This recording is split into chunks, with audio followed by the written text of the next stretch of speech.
All right, welcome back to the 80s Star Basketball Channel, the only Star Basketball channel bringing you NBA trading cards from 83, 84, and 85 that had no printing issues. The centering was fantastic.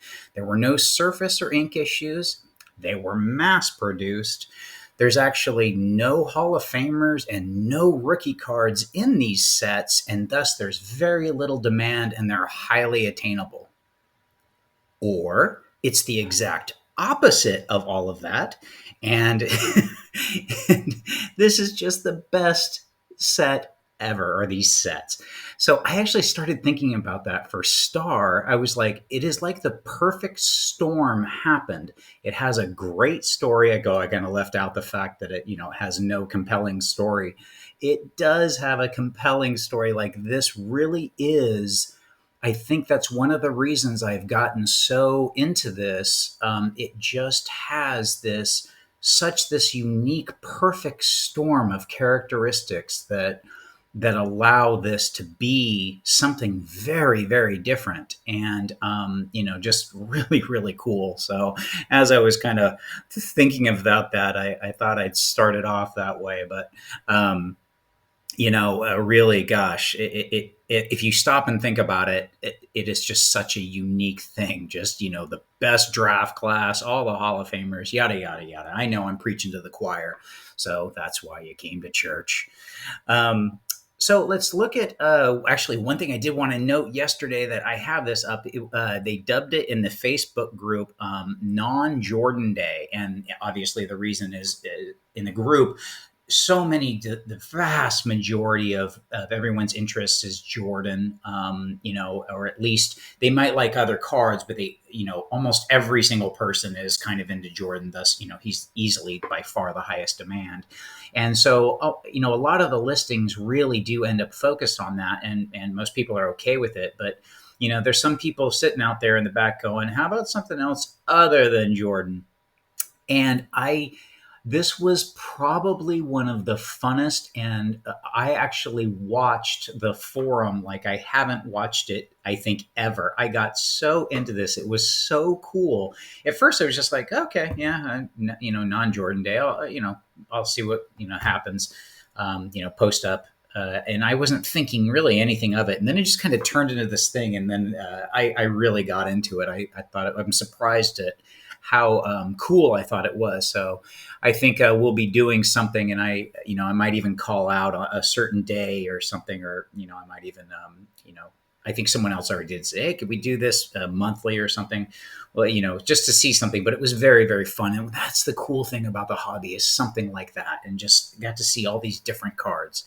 Anyway, I know kind of this is my auction action vid, so I kind of rambled, but I did want to mention that was a lot of fun seeing all the non-Jordan stuff. So part of this, I'm going to rehash some things that I did talk about already with it, and I'm going to keep it brief for what I already talked about on Sunday. But obviously, the main hitter is this extremely unique PSA 7, just this unicorn of centering wow. Wow, wow, and wow. I really, really like the eye appeal here. I get that it has, some surface ink thing. So it really is with these cards, pick your OCD. And that's what it's going to come down to. And sometimes you can get OCDs that cost a lot less. But for this, if centering, again, I've gotten used to it. I've been very clear about my biases that, centering on this card in particular doesn't bother me that much because that's the way they just naturally are. Kind of like the 288 right here that, it's so centered. But so I rehashed that for my new folks. When I look at centering and talking to these cards, I have a bias here, and that is that I'm just very used to these being 90% or off-centered, 95% or off-centered. In some cases, 99.9. And that's just the way it is. So going on for the auction, obviously this was huge, and this sold in the set. So 51,000 for a set with only these graded. The rest were raw. So it was really just kind of, you can't definitively say what this price was for the PSA 7, but guessing above 40. And if I didn't know it before, I do know of a private sale that was a little above 40 already for a PSA 7. So I'm thinking the next stop for these is going to be 50. How fast it gets there, I'm not thinking long. I'm actually guessing that the standard, this one's a little different. I don't like to use this as the bellwether, but this is definitely going to bump those up a notch. So I'm thinking 50 here pretty soon. Again, one thing I do want to note, and I have noted before, is all of this without macroeconomic stuff into consideration. So anytime I'm saying that these prices are going to go, if anything macroeconomic happens or big shock, this is like no other asset. Or I'm sorry, this is like every other asset. It's going to fall. It really depends on, or it might stagnate. It might just not go up. It might stay at the same price. So the only thing I kind of see slowing it at this point is going to be anything macroeconomic. But beyond that, so I did want to really quick note this because I couldn't find it. Here's where something gets really interesting. I did note that this sold. I noted in my video on Sunday, and I keep trying to find it. It sold for 51,000, buyer's premium at 60. I was trying to find this and I cannot find it now. See if someone else can find it. I can. I've looked up, if you can see right here, I tried looking for it several different times. It doesn't show up anywhere now after I saw that it completed at 60. And I thought that was very odd. I thought this price, obviously, it didn't go, it went pretty low, I would say historically, definitely, within the last few years. But so, kind of a price drop for this being a gem knit 9.5. But now I'm almost even more interested that it kind of vanished, or at least that I can find. So if anyone can find it, please do. And going into auctions that have happened, I do know of there was a PWCC over here. I've been kind of looking at it. Fanatics now. It had a 8.5 BGS that sold for 45,000. It's not showing up on card sales, but that was a sale that did happen. That was one that I did note in here that, hey, this was probably the best bang for the buck as far as a fixed price. It was easily the best value because it was kind of more in line, closer to what it's been historically. It did have some edging stuff. So again, it comes down to the card. Again, you really got to look at the card. And I remember noting that when I looked at it, it had something similar to this. There was some, there were edging, but other than that, very, very, very sharp. But when I say things are nice, also, whenever I'm talking about a card and saying this card is nice, I'm talking in the context of its grade. So, I may look at a 6 and go, this is really nice, yada, yada. And you're like, but it has a big surface spot. Well, right. Just like this one. I'm actually going to focus on this really quick, and then I'll jump back to sold. But like this is a sharp, sharp 6. Taking a peek at it, if you zoom in, like, wow, just a touch here. And really the only visible thing right here that probably bumped this down, obviously centering's always an issue. But I think this card for standards of this card, this is a very well-centered copy. And it's not very well centered, but it's good. It can get worse even, but that's the only thing. And it's kind of like, again, pick your OCD. Do you want to spend this? I guess my guess is just a hair under 30 that this ends, maybe at 30, but compared to the premium of the other, 7 at 66,000, or one that would sell at 45, you're paying 15,000 to have it there, So again, I'm talking in context of when I say things that, hey, this is nice or this is good, it's talking in context of. So going back to sales, let's talk some sales of kind of a few things, again, covering some of the standard ones that I do. Same prices that I've already covered on 195s and 288s. So there was nothing, I think, actually on Sunday, I think this one was new. The 7.5 sold for 8,600.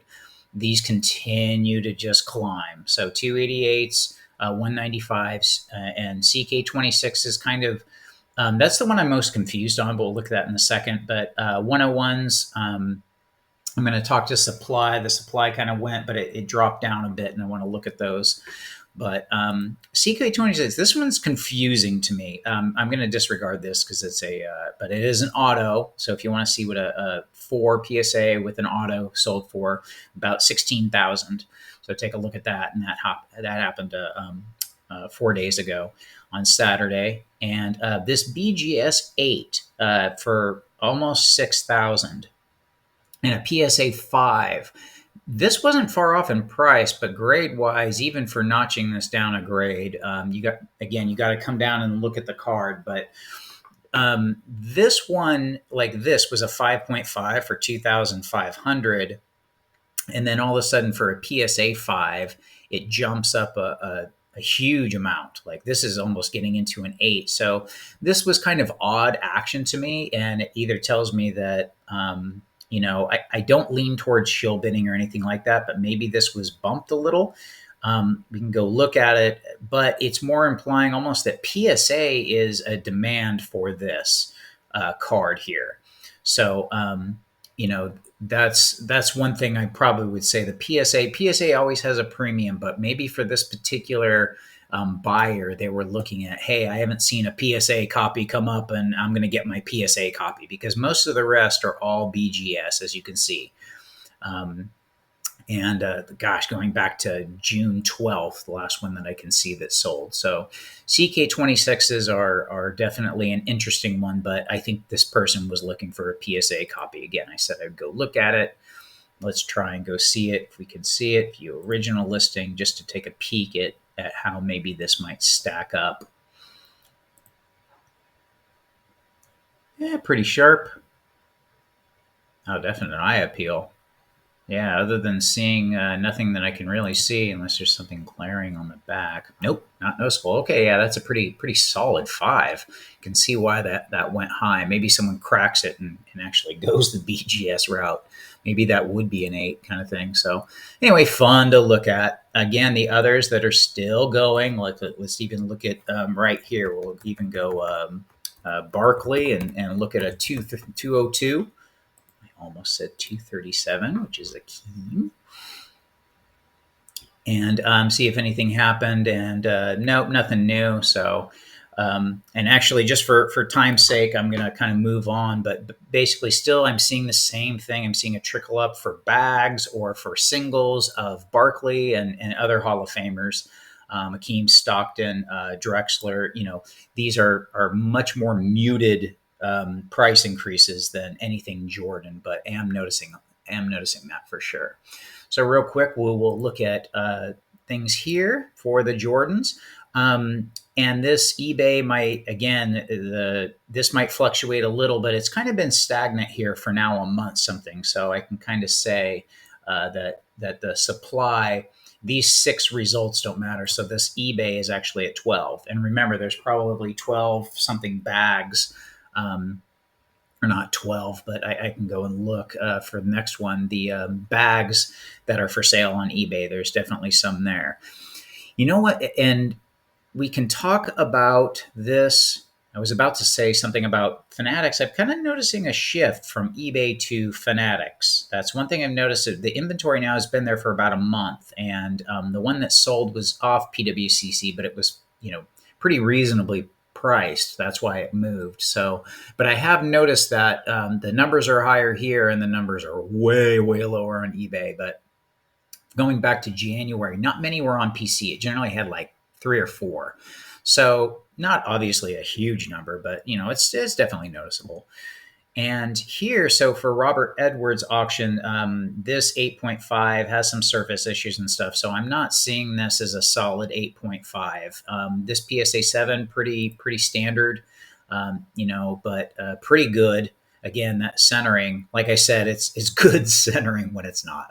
But these are so normally like that. When we see a nice centered one, and we're like, that's the goal. And I'm like, no, this is I'm okay with this. Obviously even just a little bit thicker than this, and it looks really nice. That's what's kind of, in a way, kind of cool and unique about the card. So these are the auctions that are happening. Again, still, low inventory, and the other couple that I know about are on Heritage. And let me see. Let's go take a look. probably have to log in here. And I hope everyone's Wednesday morning is good. All right. See, so these end in, yeah, these are 18 days away, so we'll all be a couple years older by the time these finish. And these auctions that drag on forever. So this is a complete set with a couple of graded. Go take a peek at this one. I like this one. Sets are kind of where you can get some value out of it. You can get a low price because of, again, bulk. And this is an 84 set with bags. I am so interested in where this ends up. So currently for this, 41,000, and then for this one, we're looking at 31,000 for the set here. And just little cool things like this. I just wanted to show off things that I watch and I like. I've just gotten for uncut sheets. I think uncut sheets are just the awesomest display. And I saw this and I thought this was really, really cool. So I just wanted to throw something out. Like, when do you see stuff like this, right? 1940 Superman cars. I just thought it was interesting. So I thought I would share. So anyways, jump on over to eBay, things that I'm watching and things that have ended. Again, there's this PSA 6 Gatorade that's going to end today. It's at 12,700. These also have been going up. These the all rookie teams and the last 11. And I don't know if I have a last 11 on here anymore. Yeah, I do. Got one right down here that ended. Even 8s are going for 3,000 now. These I've definitely seen certain ones that are climbing. And, there's kind of a distinction right now of certain Jordan cards that are going up. But I've noticed those two more than the Gatorade. The Gatorade has, but notice there's kind of like for those two, there seems to be, and then you can look at this handy dandy chart that I started with that I didn't say anything about, that kind of shows the years these represent. And I thought this was really, really cool. But you can see these actually came on the same sheet, but they're kind of divvied up that way. And then these all actually came on, or not all, this one, these, and this came on the same sheet. And there's one on eBay that I've contemplated, but I just think for the condition it is right here for 15,000. It's like the coolest sheet ever, has everything on it. But we can even go take a peek at it. I put in a low offer because I wanted to see if they were doing, I think I put in 4,000 because I wanted to see if they were even communicated or it was one of those eBay offers that are turned down immediately. And it was turned down. So probably it turns into a pricing thing and I'd rather communicate, but a lot of damage to this. But if you look at the car, they're mostly creased in its condition. So that is kind of why I'm steering clear of it. Otherwise, I would have picked that up. But again, just noting the Jordan. So here's the prices and looking at the Ewing. There's a 9 that has 3 days left at 3,000. 1.9 just finished up. Crunch that's at 3,600, 8.5 with 4.5 days left. And the other one I wanted to note here was this guy. This 9 ended. This wasn't the best 9, and it ended at 3,000. So I did want to say that and mention that this 9 was a hair under. I had 3 9s and an 8.5 on subs, but obviously we went from a $5,000 or $6,000 increase, which is a 25% jump. And from one, tracking these kind of at their low, they stagnated and again. So a little movement here. Again, this card is hampered by PSA not grading yet, but maybe that's your opportunity, right? That was just one I wanted to note. And again, I watch rare star cards, highly into it. It was big that this one sold. I thought that was rather interesting for 200. I don't know what this final sale price is. I'll look that up. But the Walton, obviously this is a high grade for a best of the old, and people will pay for the rare stuff. And that is the other spot that I love for Star. Anyway, I know I went a long time on this one, and I just wanted to show everything going on and just kind of talk Star for a little while. So, subscribe if you haven't, like, and then I will see you at the next.